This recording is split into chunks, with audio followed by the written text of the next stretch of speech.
Hello and welcome to Retro Reviews, my channel where I review my favorite retro video games of all time as well as some modern releases I have recently finished.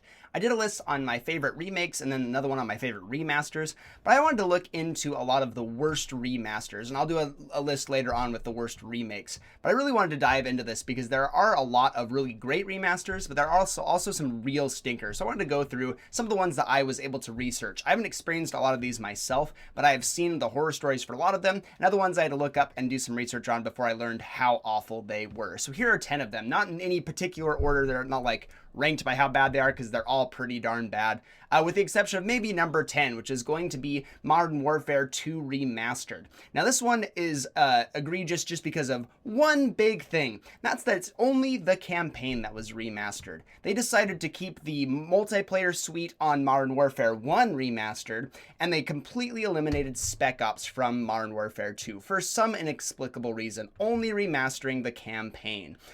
Most people, their best experiences with Modern Warfare 2 were with the multiplayer, with the intervention, of course, because that's one of the best things ever, the throwing knives. I remember that multiplayer suite so well, but they took that away. They took off Spec Ops, which is probably the next best thing. And while the campaign is fantastic in Modern Warfare 2, it did not warrant the price tag that it received. It just omitted so much, and that was my biggest problem with this one. I didn't care nearly enough about the campaign to even give this one a try. I just wanted to play the glory days of Modern Warfare 2 online, but they decided to kind of bundle that into Modern Warfare Remastered and kind of like do it so they had a bunch of the maps from both games. It just wasn't exactly what I wanted, and the eliminating Spec Ops doesn't make any sense to me because that was so much fun. I love the Spec Ops modes. Playing them online with my buddies would have been the best thing in the world, but without it, I think this is just a pretty poor remaster overall because it excludes so much of what made the original so great. Number 9 is going to be Tales of Symphonia. Specifically, the Switch one is what I've seen. Now, I love Tales of Symphonia. The original one on the GameCube is so much fun. It's one of my favorite RPGs. Probably my first one.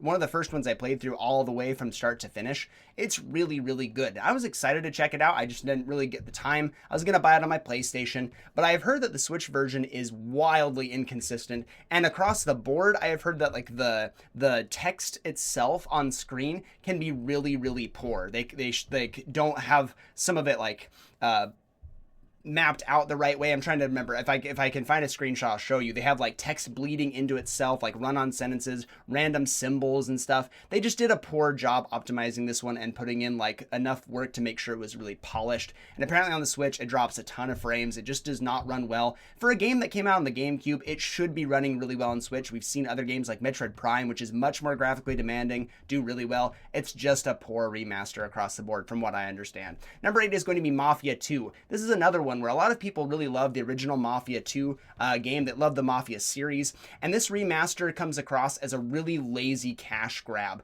It's really poor, it's really unoptimized, it drops frames like crazy, tons of glitches every which way. I've seen some of the footage. It's actually appalling to watch this game run. For a game that claims to be a remaster, you would expect more polish, more like visual flair, but instead this game does the exact opposite. And some of these other games on this list will do the exact same thing. What makes a remaster really poor is when they take away what made the game so good in the first place, which was polish. So watching a game go from like a pretty good cult classic game to an absolute mess that no one should be playing, it just makes more sense to go back and play the original.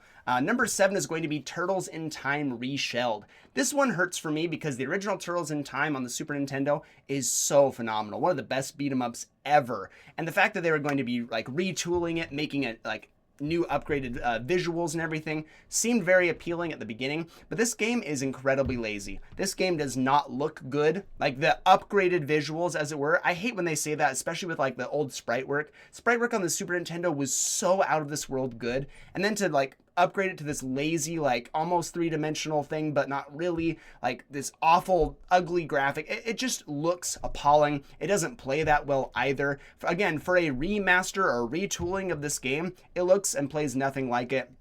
And it's just really disappointing because the original game is so much better. You might as well just go play the original than whatever the heck they're doing with this one. Number 6 is going to be Crisis. This is another one that really just doesn't make any sense why they ever remastered this game if they were going to take away so much of the original. I remember my brother showing me the original game and telling me all about how like the best computers at the time couldn't even like run the best graphics on it. This game was just so visually breathtaking. there's so much about Crysis that is so fantastic, and the remastered version is just really awful. Again, downgraded visuals for a remaster makes absolutely no sense. With new technology, we should be getting upgraded visuals, but they dumbed it down. It doesn't run very well. It's just another one of those games that the original just plays so much better, and now that we have better systems, you can run this at like really high frame rates and resolutions and have a really gorgeous looking game, and you cannot have that with the remastered experience. Number 5 is going to be 13. This is another one that really sucks because the original one has a gorgeous cell shaded graphic style that pretty much everybody loves. Cell shading really just doesn't lose its visual flair over time. It's really stood the test of time as one of the best graphical styles. It's still relevant today. Like if you go back and play any of these old games, you look back at like Jet Set Radio, The Wind Waker, those games came out forever ago and they still look absolutely gorgeous on the original hardware. 13 is the same thing, but instead of upgrading the visuals, making it run smoother, they did another big flub here. Pretty much everything I've talked about does this, except for maybe Modern Warfare 2. They downgraded the visuals and changed the art style. The art style is synonymous with 13, but they gave it like just more like, I don't even know how to describe it. It just looks really bland and bad instead of this really gorgeous, really like popping cell shaded art style. It's so disappointing. This game was such a huge disappointment. It got discounted almost immediately. No one was buying it and is absolutely not worth your time. Number 4 is going to be Warcraft 3 Reforged. This is probably most people's like number 1 if you're going to rank them in order. This is not an order ranking, but I have seen and heard the horror stories of Warcraft 3 Reforged. The biggest offender here is that they took away the ability to play the original with Reforged. They debuted it over Warcraft 3, so anything that you wanted to do with the original, now you can't. The new visuals didn't look nearly as good as the originals. Again, it's a concept of like upgrading the visuals, but they did a lot to take away from the original style and charm, and so it didn't look nearly as good. It was so poorly optimized. It did not run well in any sense of the word. There were so many problems with the game. I believe it took away features, if I'm not mistaken, from the original game. It was all in all a worse version of Warcraft 3, and the fact that it took away Warcraft 3 and like deleted it, kind of like Overwatch 2 did with Overwatch 1, was just a really bad thing for so many people that love this game, because Warcraft 3 is hailed as like one of the best games of all time, and to have that game just be replaced by this new imitation, this poor imitation, really rubbed people the wrong way for sure. Number 3 is going to be Halo Master Chief Collection. Now, I'm not talking about the current state of this game because I have it. It's fantastic. It plays so well and it's so much fun. But when it launched, this game was absolutely horrendous. There was nothing good about this title. You are better off going back and playing the original one on the original Xbox than playing the Master Chief Collection when it came out.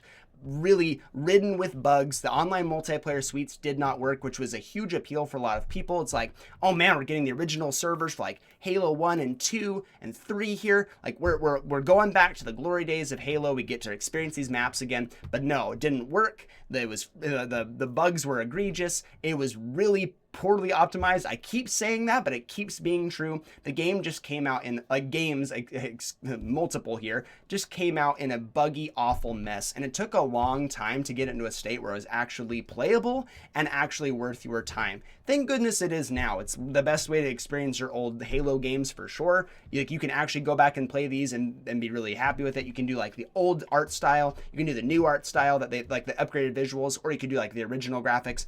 It's really fantastic now. But when it launched, this was a awful collection. Number 2 is going to be the Silent Hill HD Trilogy collection here. Now, the biggest thing that most people say about this, what takes away from the original, is that they removed the fog.